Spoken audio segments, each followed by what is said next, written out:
Hey everybody, I'm the Board Game Blogger. Today I'm here to review Monsters Menace America. Now this is a really neat sort of American style game. I think it's great for if you like American themed games.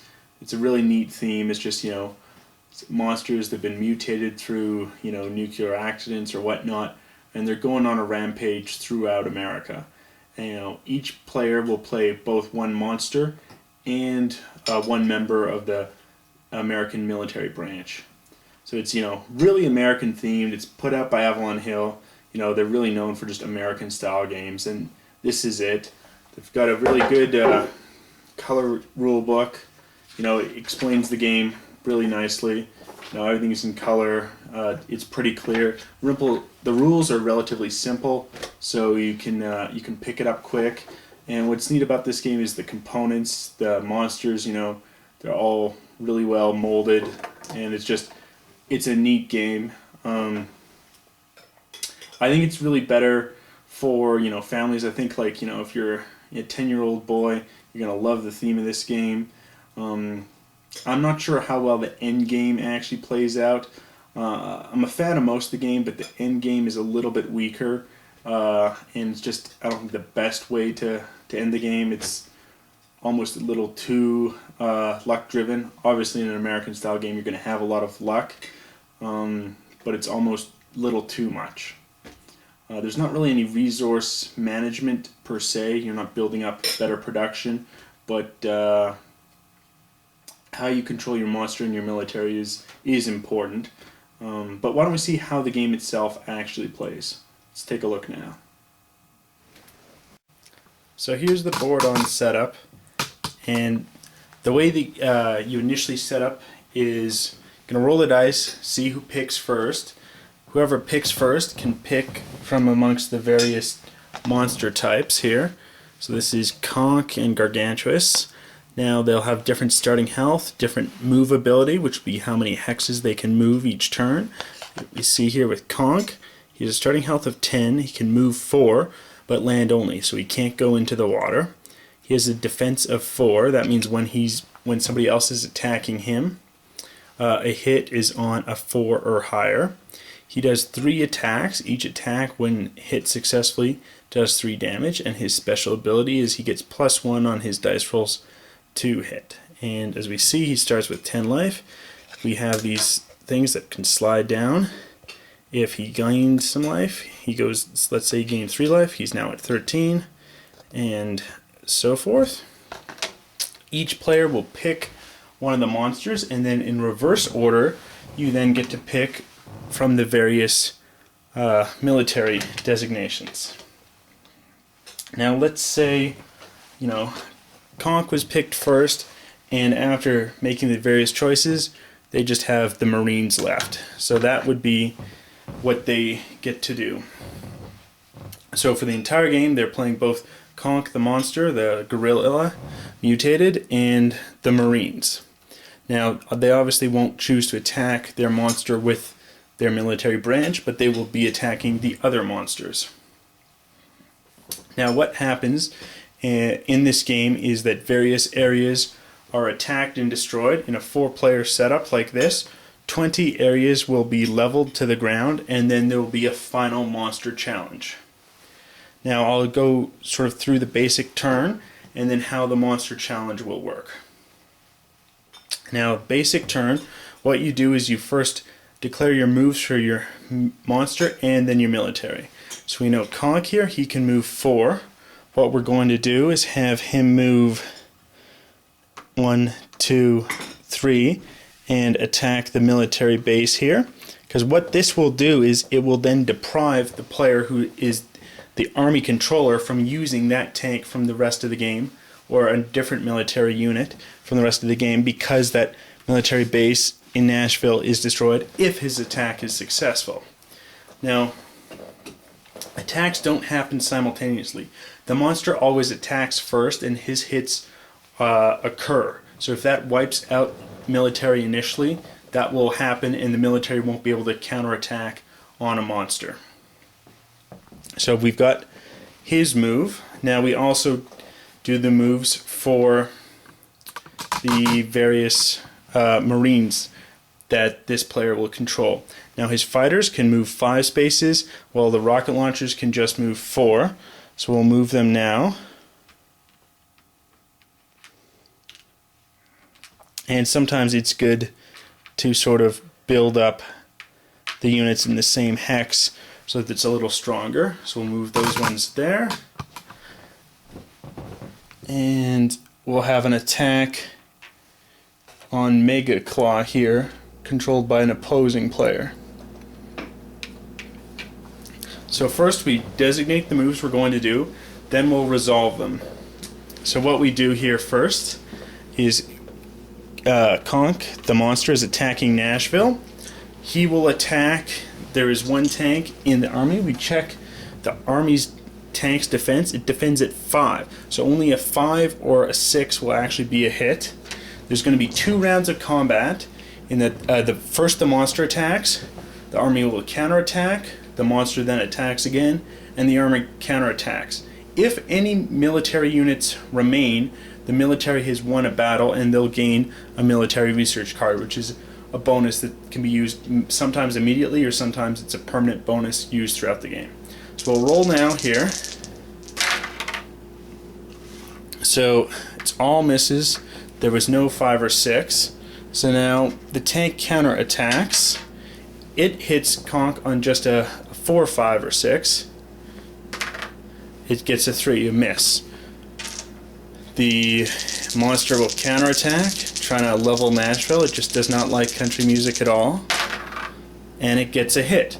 So this now takes out the army tank, which can be redeployed in the future if it hadn't been the military base. Now this is gone permanently from the game because the base has been leveled, or will be. What we'll do is we'll place an encounter marker on there, and because he wiped out a military base, he will gain 1 infamy marker. Infamy markers can be traded at any time, though usually best reserved till the end of the game, which will grant him an additional attack. Normally he just does 3 attacks or 3 dice rolls. He can trade this in for 1 additional at any time. And the additional bonus was there was enough food or whatnot to eat in Nashville to gain him 1 hit point. So he now goes up from 10 to 11. We now do the battle here with Mega Claw. So we can see here the Marines are throwing 2 fighter jets and a rocket launcher. Now they defend and attack. They have different defense values. So rocket launcher, defense of 3, fighter defense of 4. So again, monsters always attack first. So they have to choose who they're targeting first. Mega Claw here also has 3 attacks. His special ability is to gain 3 infamy tokens instead of 2 for stomping an infamy site. So not really applicable in this particular battle. So he'll first try and target the rocket launcher, and that's a hit. And now Mega Claw will try to target the 2 fighters with his 2 remaining attacks. 2 5s. Takes them out. So that was an unsuccessful attack by the Marines. So now we also finally then do deployment as the final phase of the move. And if we look here on the Marines, what their deployment lets them do is to place either any 3 units, either Marines or National Guard. Now National Guard are units that can be placed by anyone, but they cannot actually move. They start off the map at the beginning of the game and can be placed just for defense. Usually what people try to do is place them in their own military bases or in cities that have different things that are targets of the opposing players. So here now I could replace these 3 units, as that is the ability of the Marines, or I could draw a military research card. Military research cards are cards that have various bonuses. For instance, this is a stabilizer ray. You can use on any of your turns and at the start of a battle involving your units. If you damage a monster during this battle, choose and discard one of the mutations. I'll explain mutations in a second, but that's what sort of advantages that monsters can get. So we saw how the monster here attacked a city and gained some health. There's other locations they can choose to go to. They can attack various infamy places. This is Graceland. If they'd stopped that, they would get 2 infamy. We see Little Rock. It's like Nashville. It would just gain you 1 health point. Hit point here. St. Louis is 1D. So that would mean you would roll 1 dice, and if you attacked St. Louis and leveled it, you would gain health equal to your dice roll. And some cities are more valuable. New York, for instance, is a 3D. And we also zoom in here, and there's 3 Mile Island and a mutate square. So if the monster ended a turn there in that mutate, they wouldn't actually put a stomp token on it, as other monsters could go there to mutate. However, if you leveled Pittsburgh, that's been leveled once and it can't be leveled again. So if you ended your turn there, you would then draw a mutation card, and for instance, this one is kind of friendly, and you can move through spaces occupied by National Guard units. If you end your move on a space with any Guard units, return those units to the National Guard record space without fighting them. So your monster is friendly with the National Guard. And that's sort of the game basics in a nutshell. You just have this play out for several turns until 20 places are stomped. If you successfully are able to bring a monster down to 0 health in a battle, they will actually then be shipped off here to Hollywood, and they're not dead, but they're being forced to make monster movies until they can eventually gain enough health to break out. Now the very final game, once the 20 places, at least in a 4-player game, have been attacked and leveled, you go into the final monster battle, and that would be the person to level the very last, the 20th location would be the presumed champion monster, and others are choosing to attack him. This can be changed slightly if someone races over here to a monster challenge location. So let's say Mega Claw levels the last location. Everyone else gets 1 turn to try and race here or to another monster battle location. If they get there first, they're the presumed champion. And how that matters is then they have priority and they will attack first. And you would line up people's various health, and let's say it's Conk versus Mega Claw, and you would weigh in their health. So here we can see in my scenario here, Mega Claw starts with 14 health to Conk's 21. Now that's important because let's say they're fighting each other back and forth, and one wins on a weakened, and Mega Claw wins with just say 2 health left. He will eat Conk's body and gain the health that Conk started the battle with.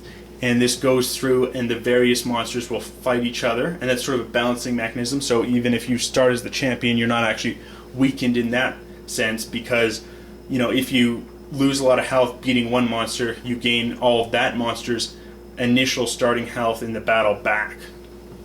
What I don't like about this as an endgame mechanism, however, is that someone could have just stored up a ton of infamy, they've got priority, and they just attack first, and you don't even have a chance to counterattack. And I think that's the weakest part of the game. It's really fun, having your military trying to attack other people's monsters and protecting cities while your monster's going on a rampage. But the end game is just kind of lacking in this giant monsters fighting each other battle. It's just not balanced in the sense that someone's got priority, they can wipe someone else out right away, and it's just, that's kind of the one thing that's lacking. Otherwise, the theme of the game's great. You've got the military research cards and the monster mutations to change things up, make it interesting. You know, you've got different strategies you can do as a monster. You can maybe try and go for different mutations, try and build up a lot of infamy, attack other people's military bases so they can't weaken you. And you know, there's enough variety that I think with the right crowd, this is going to be a really fun game. It's just that the end battle is a little weak. I mean, it doesn't ruin the experience. It's just it could have been a little bit of a stronger end game, I think, than the way they've constructed the final monster battle. Anyway, if after watching the review and you like American games and this sounds like a theme, then I would highly recommend finding a copy. You know, it's been out of print for a while, but it's pretty easy to find used copies relatively cheap. I picked mine up at a local game store for about $25 used, and you know, I think it's a good value at that price. So anyway, until next time, I'm the Board Game Blogger.